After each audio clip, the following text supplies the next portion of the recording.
महाशिवरात्र आणि गोकर्णाची फुलं बघा किती मस्त फुललेली आहेत.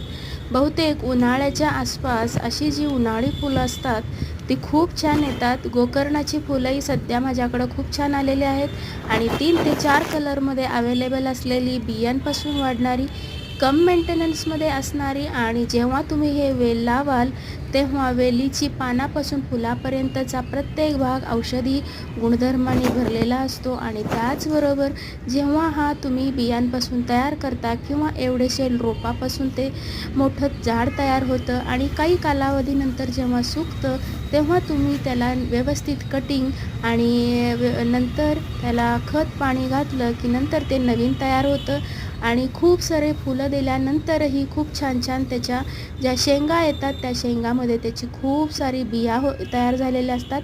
त्यापासून तुम्ही नवीन रोपे तयार करू शकता.